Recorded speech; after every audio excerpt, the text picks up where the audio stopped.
Hello. आज हम पढ़ेंगे केदारनाथ अग्रवाल का जीवन एवं परिचय। उनकी रचनाएं, गद्य साहित्य, काव्य की भाषा। केदारनाथ अग्रवाल हिंदी प्रगतिशील कविता के अंतिम रूप से गौरवपूर्ण स्तंभ थे। ग्रामीण परिवेश और लोक जीवन को सशक्त वाणी प्रदान करने वाले कवियों में केदारनाथ अग्रवाल विशिष्ट हैं। परंपरागत प्रतीकों को नया अर्थ संदर्भ देकर केदार जी ने वास्तु तत्व एवं रूप तत्व दोनों में नएपन के आग्रह को स्थापित किया है। अग्रवाल जी प्रज्ञा और व्यक्तित्व बोध को महत्व देने वाले प्रगतिशील सोच के अग्रणी कवि हैं।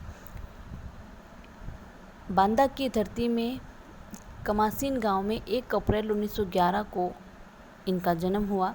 इनकी मां का नाम घसीटो एवं पिता हनुमान प्रसाद थे, जो बहुत ही रसिक प्रवृत्ति के थे। रामलीला वगैरह में अभिनय करने के साथ ब्रजभाषा में कविता भी लिखते थे। केदार बाबू ने काव्य के संस्कार अपने पिता से ही ग्रहण किए थे। केदार बाबू की शुरुआती शिक्षा अपने गांव कमासीन में ही हुई। कक्षा 3 तक पढ़ने के बाद रायबरेली पढ़ने के लिए भेजे गए, जहां उनके बाबा के भाई गया बाबा रहते थे।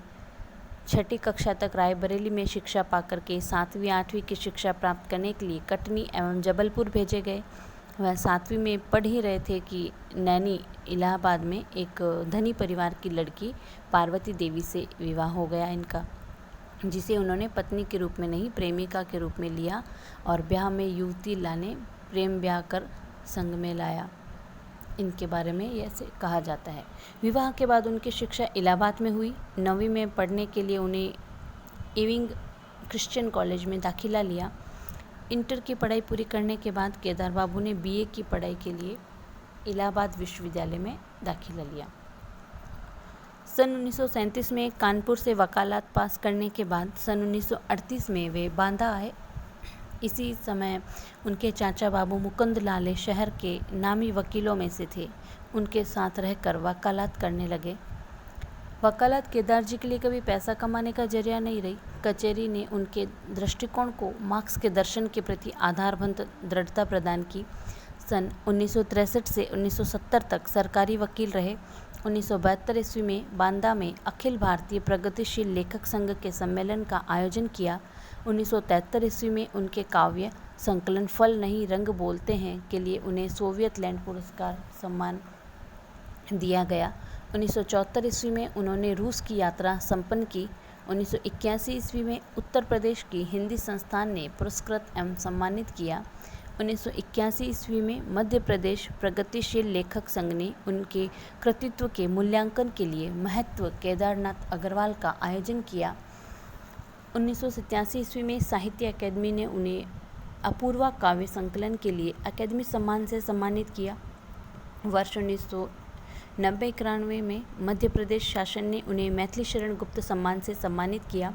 वर्ष 1986 में मध्य प्रदेश साहित्य परिषद द्वारा तुलसी सम्मान से सम्मानित किया गया। 1993-94 ईस्वी में उन्हें बुंदेलखंड विश्वविद्यालय ने डीलिट की उपाधि प्रदान की और हिंदी साहित्य सम्मेलन प्रयाग ने साहित्य वाचस्पति उपाधि से सम्मानित किया। और 22 जून 2000 ईस्वी को केदारनाथ अग्रवाल का 90 वर्ष की अवस्था में निधन हो गया। इनकी कुछ रचनाएं हैं। युग की गंगा 1947 में लिखी गई थी। नींद के बादल, लाख और आलो के फूल नहीं रंग बोलते हैं, आग का आईना, देश देश की कविताएं, अनुवाद, गुल मेहंदी, पंख और पतवार, हे मेरी तुम, मार प्यार की थापें, कहे केदार खरी खरी, बम्बई का रक्त स्नान, अप्रवा, चोले वोल अबोल, जो शिलाएं तोड़ते हैं, जमुन जल तुम, अनिहार हरियाली, खुली आँखों खुले डैने, आत्मगंध, पुण्यदीप, वसंत में हुई प्रसन्न पृथ्वी, कुहकी कोयल, खड़े पेड़ की देह, चेता नैया खेता, नई कविताओं का संग्रह है। और परिमल प्रकाशन जो इलाहाबाद ने प्रकाशित किया है उनको। गद्य साहित्य समय समय पर 1970 में, विचार बोध 1980 में, विवेक विवेचन 1980 में, यात्रा संस्मरण बस्ती खिले गुलाबों की 1974 में लिखा गया। दतिया उपन्यास 1985 में, बैलबाजी मार ले गए, इनका उपन्यास अधूरा रहा, जो साक्षात्कार मध्य प्रदेश साहित्य परिषद की पत्रिका में प्रकाशित है। काव्य भाषा कैसी थी? प्रगतिवादी काव्य में जनसाधारण की चेतना को स्वर मिला है, अतः उसमें एक सरसता विद्यमान है।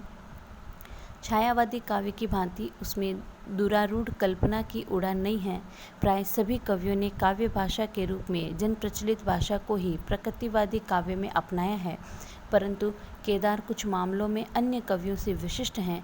उनकी काव्य भाषा में जहाँ एक और गांव की सीधी ठेठ शब्दावली जुड़ गई है, वहीं प्राकृतिक दृश्यों की प्रमुखता के कारण भाषा में सरलता और कोमलता है। गांव की गंध, वन फूलों की महक, गंवई भाषा, सरल जीवन और आसपास के परिवेश को मिलाकर केदारनाथ अग्रवाल ने कविता को प्रगतिशील बौद्धिक चेतना से जोड़कर भी मोहकता बनाए रखी है। तो समग्र रूप से केदारनाथ अग्रवाल सूक्ष्म मानवीय संवेदनाओं, प्रगतिशील चेतना और सामाजिक परिवर्तन के पक्षधर कवि हैं। संवेदनशील होकर कला के प्रति बिना आग्रह रखे वे काव्य की जनवादी चेतना से जुड़े हैं। युग की गंगा में उन्होंने लिखा है कि अब हिंदी की कविता न रस की प्यासी है, न अलंकार की इच्छुक है और न संगीत के तुकांत की भूखी है। इन तीनों से मुक्त काव्य का प्रणयन करने वाले केदारनाथ अग्रवाल के काव्य में रस, अलंकार और संगीतात्मकता के साथ प्रवाहमान है। भावबोध एवं गहन संवेदना उनके काव्य की अन्यतम विशेषताएं हैं।